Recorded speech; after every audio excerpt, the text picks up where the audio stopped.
Our secret taste recipe is to cook with lemon care. Kutti's Healthy Samayal. Hello friends, welcome to Kutti's Healthy Samayal. Be positive, be healthy. இன்னைக்கு நம்ம டேஸ்டியான பொரிச்ச குழம்பும் அவரைக்காய் பொரியலும் எப்படி செய்யுதுன்னு பார்க்கலாமா? அதுக்கு முன்னாடி நம்ம சேனலை சப்ஸ்கிரைப் பண்ணாதவங்க சப்ஸ்கிரைப் பண்ணிவிட்டு பக்கத்தில் இருக்க பெல் பட்டனை கிளிக் பண்ணிக்கோங்க. ஆல் ஆப்ஷனை கிளிக் பண்ணுங்கள். அப்போ தான் நாங்கள் போடுற எல்லா வீடியோஸோட நோட்டிஃபிகேஷன்ஸ் உங்களுக்கு வரும். இது வரைக்கும் சப்ஸ்கிரைப் பண்ண எல்லாருக்கும் தேங்க்யூ ஸோ மச். நாம் இன்றைக்கி ஒரு சூப்பரான டேஸ்டியான லஞ்ச் ரெசிபி தான் பார்க்க போகிறோம். இது கோம்போ ரெசிபி, அதாவது பொரிச்ச குழம்பும் அவரைக்காய் பொரியலும் தான். இன்றைக்கி நான் இந்த பொரிச்ச குழம்புக்கு முருங்கைக்காயும் உருளைக்கிழங்கும் எடுத்திருக்கேன். இதுக்கு பதிலாக நீங்கள் அவரைக்காய் போட்டு செய்யலாம், இல்லை கத்திரிக்காய் போட்டு செய்யலாம், இல்லை வெறுமனே உருளைக்கிழங்கு கூட போட்டு செய்யலாம்.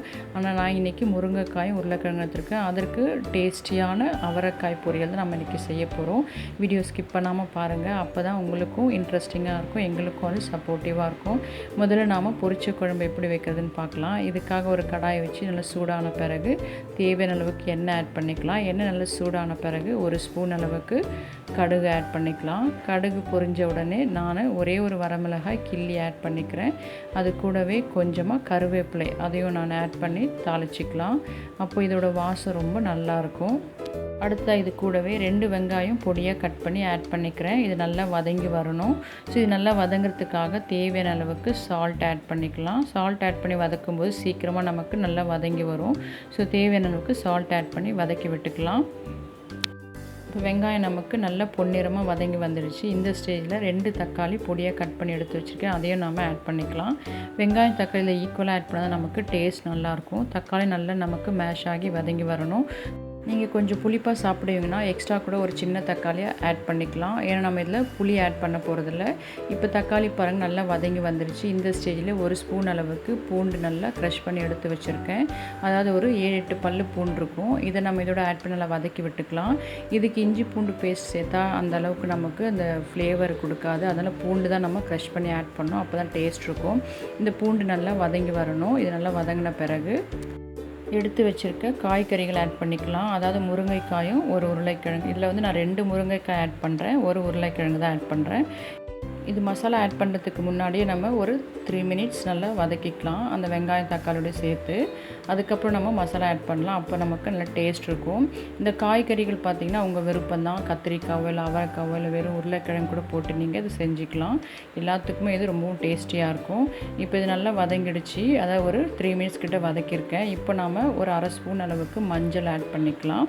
மஞ்சள் ஆட் பண்ண பிறகு ஒரு 1/4 ஸ்பூன் அளவுக்கு வெந்தயத்தூள். வெந்தயத்தூள் எப்போவுமே எல்லா குழம்புலையுமே ஆட் பண்ணுங்கள், அது ரொம்பவும் ஹெல்த்தியானது. அடுத்தது பார்த்திங்கன்னா மிக்சட் மிளகாய்த்தூள், வீட்லேயே நம்ம அரைக்கிற மிளகாய்த்தூள் 2 ஸ்பூன் அளவுக்கு ஆட் பண்ணிக்கிறேன். காரம் வந்து உங்கள் டேஸ்ட்டை பொறுத்து கூடவோ குறையவோ ஆட் பண்ணிக்கோங்க. இந்த மிளகாய்த்தூள் எப்படி வீட்லேயே ப்ரிப்பேர் பண்ணுறது நாங்கள் இப்போ தான் ஒரு வீடியோ லோட் பண்ணியிருக்கோம். உங்கள் சேனல் விசிட் பண்ணி அந்த வீடியோ பாருங்கள், கண்டிப்பாக உங்களுக்கு யூஸ்ஃபுல்லாக இருக்கும். ஒரு லிங்க்கும் நான் டிஸ்கிரிப்ஷன் பாக்ஸில் கொடுக்குறேன், செக் பண்ணிக்கோங்க. இப்போ நம்ம கொஞ்சமாக தண்ணி வச்சு நல்லா மிக்ஸ் பண்ணி விட்டுக்கலாம். இந்த மிளகாய் தூள்லாம் நல்லா கரைஞ்ச பிறகு தேவையான அளவுக்கு தண்ணி வச்சு நம்ம மூடி வச்சு வேக வச்சுக்கலாம். இப்போ பாருங்கள், நான் இந்த அளவுக்கு தண்ணி வச்சுருக்கேன். நான் இன்றைக்கி கொஞ்சமாக கிரேவியாக தான் பண்ண போகிறேன், அதனால் கொஞ்சமாக தான் தண்ணி வச்சுருக்கேன். உங்களுக்கு எந்த அளவுக்கு தேவையோ அந்த அளவுக்கு தண்ணி வச்சு வேக வச்சுக்கலாம். அவ்வளோதான். இப்போ நல்லா மிக்ஸ் பண்ணி விட்ட பிறகு ஒரு மூடி போட்டு வேக வச்சுக்கலாம். இது வேகட்டும். அதுக்குள்ளே நம்ம இதுக்காக கொஞ்சம் தேங்காய் அரைச்சிக்கலாம். இது அரைக்கிறதுக்காக 2 பீசஸ் தேங்காய் எடுத்துருக்கேன். அதாவது 2 தேங்காய் வந்து எடுத்து பொடியாக கட் பண்ணியிருக்கேன். அதோட 1/2 ஸ்பூன் அளவுக்கு சோம்பு பவுடர், 1/2 ஸ்பூன் அளவுக்கு சீரகம் பவுடர். இதில் நான் பார்த்திங்கன்னா சோம்பு, சீரகம், மிளகு எல்லாமே நான் வறுத்து தான் பவுடர் பண்ணி வச்சுருக்கேன். நான் அதனால் அப்படியே ஆட் பண்ணிக்கிறேன். அப்படி நீங்கள் வறுக்கலைன்னா இது போல் 1/2 ஸ்பூன் அளவுக்கு சோம்பும் சீரகமும் எடுத்து வறுத்து நீங்கள் ஆட் பண்ணிக்கோங்க. அப்போ நல்லாயிருக்கும் அந்த வாசம், அதுக்காக தான். இப்போ நம்மளோட குழம்பு நல்லா கொதித்து வந்திருக்கு, காயெல்லாம் நல்லா வெந்துருச்சு. இப்போ இந்த ஸ்டேஜில் நான் தேங்காய் ஆட் பண்ணுறதுக்கு முன்னாடி கொஞ்சமாக பெருங்காயத்தூள் ஆட் பண்ணிக்கிறேன். நான் முதல்ல ஆட் பண்ண மறந்துட்டேன், இல்லைன்னா நீங்கள் முதல்லே ஆட் பண்ணிக்கோங்க. இப்போ நல்லா மிக்ஸ் பண்ணி ஒரு கொதி வந்த பிறகு நம்ம இறக்குற ஸ்டேஜில் அரைச்சி எடுத்து வச்சுருக்க தேங்காயை ஆட் பண்ணிக்கலாம். ஆட் பண்ணி நல்லா மிக்ஸ் பண்ணி விட்டுக்கலாம்.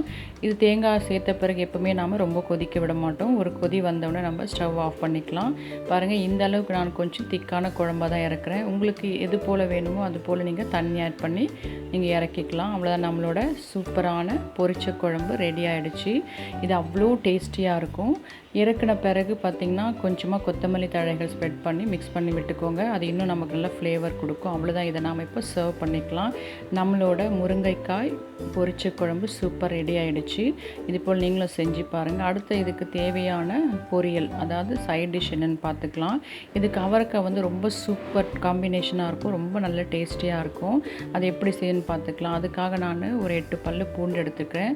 ஒரு 3/4 ஸ்பூனுக்கு சீரகம், இது வந்து வறுத்தது. அடுத்து பார்த்தீங்கன்னா 2 வரமிளகாய், இதை நான் கிள்ளி வச்சுருக்கேன். நான் ஆல்ரெடி சீரகமோ மிளகோ ஸ்டோர் பண்ணும்போது வறுத்து தான் ஸ்டோர் பண்ணுவோம். அதனால நான் அப்படியே எடுத்துக்கிறேன். பவுடராக இருந்தாலும் சரி, இல்லை அப்படியே அரைக்காமல் இருந்தாலும் வறுத்து தான் இருக்கும். நீங்கள் வறுத்து ஆட் பண்ணிக்கோங்க, அப்போ நல்லாயிருக்கும் அந்த ஃப்ளேவர். இப்போ நம்ம இதை நல்லா அரைச்சி எடுத்துக்கலாம். இது குறைந்தான் அரைச்சி எடுக்க முடியும். அவ்வளோதான், அவரைக்காய்க்கு தேவையான மசாலா ரெடி ஆகிடுச்சு. இப்போ நம்ம இதை தாளிச்சிக்கலாம். அதாவது 1/2 கிலோ அவரைக்காய் தான் நான் செய்கிறேன் இன்றைக்கி. இதுக்கு ஒரு கடாய் வச்சு, கடாய் நல்லா சூடான பிறகு அதில் தேவையான அளவுக்கு எண்ணெய் ஆட் பண்ணிக்கலாம். எண்ணெய் நல்லா சூடான பிறகு அரைச்சி எடுத்து வச்சுருக்க மசாலா அதில் ஆட் பண்ணிக்கலாம்.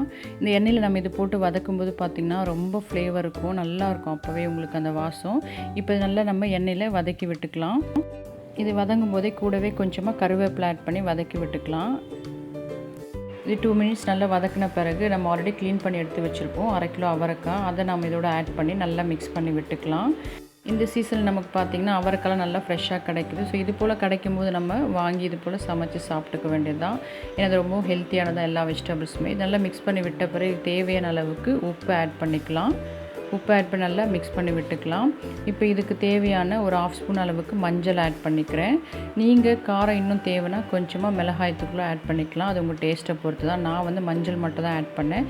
இப்போ நல்லா மிக்ஸ் பண்ண பிறகு நாம் ஒரு 1/2 டம்ளர் அளவுக்கு தண்ணி வச்சுக்கலாம். ரொம்ப தண்ணி வேணாம், அவரைக்காய் வந்து சீக்கிரமாக வெந்துடும். நான் வந்து ஒரு 1/2 டம்ளர் தான் வச்சுருக்கேன். ஏன்னா நம்ம மூடி வச்சு வேக வைக்க போகிறோம். நம்ம மூடி வச்சு வேக வைக்கும்போது ஸ்டீம்லேயே அது நல்லா வெந்து வந்துடும். அதை நமக்கு ஒரு 1/2 டம்ளர் அளவுக்கு தண்ணி போதும். இந்த அவரைக்காய் பார்த்திங்கன்னா நல்லா எலசாக இருந்தது. அதனால் 1/2 டம்ளரே நல்லா வெந்து வந்துடுச்சு. கொஞ்சம் முத்தலாக இருந்தால் நீங்கள் ஒரு 1/4 டம்ளர் கூட ஆட் பண்ணிக்கலாம். அவ்வளோதான், மூடி வச்சு வேக வச்சாச்சு. நல்லா வெந்து வந்துடுச்சு பாருங்கள். தண்ணிலாம் நல்லா வத்திடுச்சு.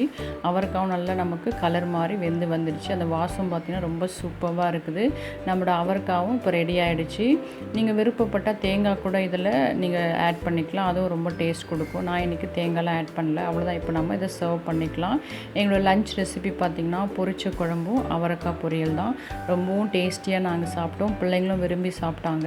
இந்த சீசனில் பார்த்திங்கன்னா எல்லா வெஜிடபிள்ஸுமே ரொம்பவும் காஸ்ட்லியாக இருக்குது. அதில் பார்த்திங்கன்னா ஒரு சில வெஜிடபிள்ஸ் நமக்கு வந்து கொஞ்சம் சீப்பாக கிடைக்கும். அதில் பார்த்திங்கன்னா முருங்கைக்காய், உருளைக்கிழங்கு இதெல்லாம் நமக்கு கொஞ்சம் சீப்பாக கிடைக்குது. ஸோ இந்த மாதிரி காய்கறிகளை வச்சு கூட நம்ம பொரிச்ச குழம்பு வச்சு சாப்பிட்லாம். அது சீப்பாக கிடைச்சா ரொம்ப ஹெல்த்தியான வெஜிடபிள்ஸ் தான் முருங்கைக்காயும் உருளைக்கிழங்கும். ஸோ இது போல் கூட நம்ம செஞ்சு சாப்பிட்டுக்கலாம். நம்மளோட லஞ்ச் சூப்பராக ரெடி ஆகிடுச்சு. இது போல் நீங்கள் செஞ்சு பாருங்கள், கண்டிப்பாக ரொம்பவும் டேஸ்டியாக இருக்கும். எல்லாருமே விரும்பி சாப்பிடுவாங்க. இது போல் நீங்களும் செஞ்சு பார்த்துட்டு உங்கள் எக்ஸ்பீரியன்ஸ், உங்கள் டேஸ்ட் எங்களுக்கு கமெண்ட் பண்ணுங்கள், லைக் பண்ண தொடர்ந்து சப்போர்ட் பண்ணுங்கள். தேங்க்யூ. Yummy tasty. நீங்களும் ட்ரை பண்ணுங்கள், என்ஜாய் பண்ணுங்கள், ஹெல்த்தியாக இருங்க. தேங்க்யூ. மற்ற ரெசிபீஸோட லிங்க்ஸ் எல்லாம் டிஸ்கிரிப்ஷன் பாக்ஸில் இருக்குது. உங்களுக்கு இந்த வீடியோ பிடிச்சிருந்ததுன்னா லைக் பண்ணுங்கள், ஷேர் பண்ணுங்கள், கமெண்ட் பண்ணுங்கள், சப்ஸ்கிரைப் பண்ணுங்கள், பக்கத்தில் இருக்க பெல் பட்டனையும் கிளிக் பண்ணுங்கள். பாய்.